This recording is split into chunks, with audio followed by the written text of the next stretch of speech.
Хельга Банш, Мими, балерина. Мышка Мими с раннего детства мечтала о сцене. «Ах, как бы мне хотелось выступать в театре!» — вздыхала она. «Но все говорят, что для этого нужно иметь талант». Мими не знала, есть у нее талант или нет. Она не умела ни петь, ни танцевать. Но мечта о театре уже полностью завладела ее мыслями. Но как же быть? Может быть, попросить совета у мудрой старой совы Софьи? Сова внимательно выслушала Мими.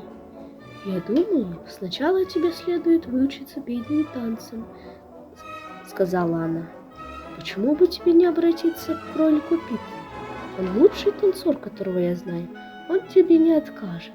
«Спасибо за совет, дорогая Софья», — обрадовалась мышка. «Я сейчас же отправлюсь к Питеру». Питер действительно был великолепным танцором. Он показал Мими, как исполнять пируэт. Мишка следила за ним во все глаза. «Боюсь, я не смогу прыгать так же высоко, как и ты», — вздохнула она. «Это не так важно», — успокоил ее танцор. «Прежде всего, балерина должна быть грациозной, поэтому давай репетировать». Мими была очень усердной ученицей, и учитель танцев остался ею доволен. «Теперь я хочу научиться петь», — заявила мышка. «Тогда тебе лучше всего отправиться к птичке Амелии», — посоветовал Питер. «Она подставит тебе голос».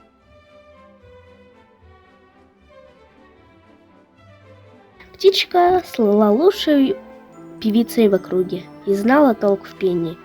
Она заставила Мими петь бесконечные гаммы.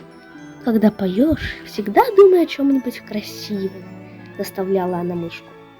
«Это сделает твой голос более чистым и глубоким». Мими упражнялась без устали, пока не охрипла. Однако строгая Эмили похвалила свою ученицу и напоила ее теплым молоком с медом. «Теперь я могу петь и танцевать», — подумала мышка. Настало время позаботиться о концертном костюме. «Пожалуй, пора навестить петушка Джерри». Джерри был выдающимся портным и хорошо знал свое ремесло. В его костюмах элегантно выглядели даже неуклюжий медведь и толстый слон. «Пожалуйста, помоги мне», — попросила Мими. «Я так хочу выступать на сцене. Я сделаю тебе самый лучший концертный костюм», — пообещал Джерри и сдержал слово. Вскоре Мими уже примеряла платье из мягких бархатистых перьев. В таком наряде она будет настоящей красавицей. С платьем под мышкой довольная Мими отправилась домой. И тут ей на глаза попалось объявление. Требуется балерину в мышиную балетную труппу. Нужно уметь петь. Прослушивание в воскресенье в 9 утра в городском театре. И сердце Мими отчаянно заколотилось. «Это мой шанс!» — воскликнула мышка. «А воскресенье? Это уже завтра!» Мими была очень взволнована. Она еще раз примерила концертное платье, затем сделала 140 пируэтов, а потом целых 3 часа повторяла гамму. Когда она закончила, на дворе было уже совсем темно. Уставшая мышка тщательно упаковала платье в чемодан, завела будильник и без сил упала в постель. Всю ночь ей снились тревожные сны. На следующее утро Мими так волновалась, что даже заблудилась и потеряла дорогу к автобусу. «Все идет не так!» — воскликнула она, села на чемодан и горько заплакала. На ее счастье мимо проезжал щенок Вилли.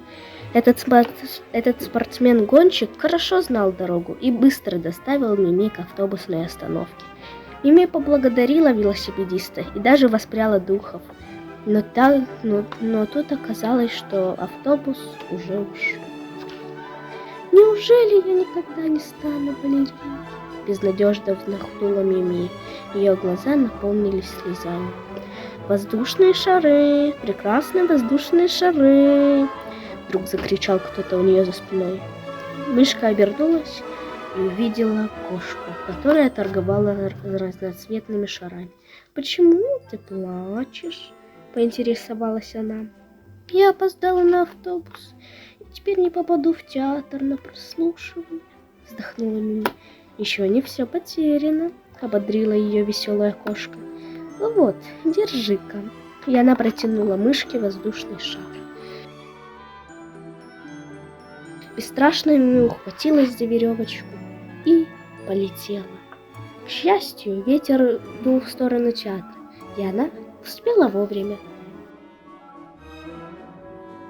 Стоя за кулисами, Мими так волновалась, что у нее дрожали коленки. Наконец, из громкоговорителя раздался строгий голос. «Мыши, пройдите на сцену. Директор театра хочет посмотреть, что вы умеете». Мими впервые вышла на подмостки. «Тебе не обязательно высоко прыгать, просто будь грациозной.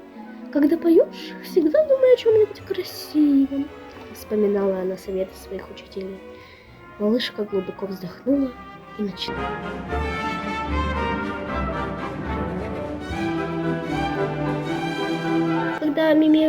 Когда выступление Мими закончилось, директор сказал: «Неплохо для первого раза, мы берем тебя в труппу». И вот, наступил день премьеры. Мими очень волновалась перед первым своим выступлением. Наконец зазвучала музыка. Юная балерина, сделав глубокий вдох, выбежала на сцену и упала. Зал затих. «Это провал! Я все испортила. Сейчас зрители начнут свистеть», — ужаснулась Мими. Она уже хотела убежать за кулисы, но тут увидела в первом ряду своих друзей. Софья, Питер, Амели, Джерри и Вилли.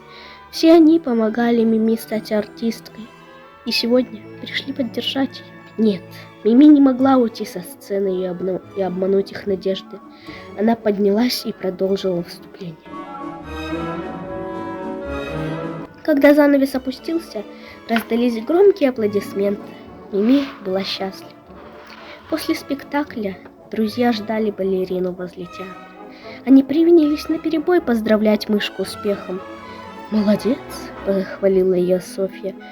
«Твоя мечта сбылась, потому что ты упорно шла к своей цели». «Нет», — ответила Мими, — «без вас бы ничего не вышло. Я поняла. Мечта обязательно сбудется, если тебе помогают друзья».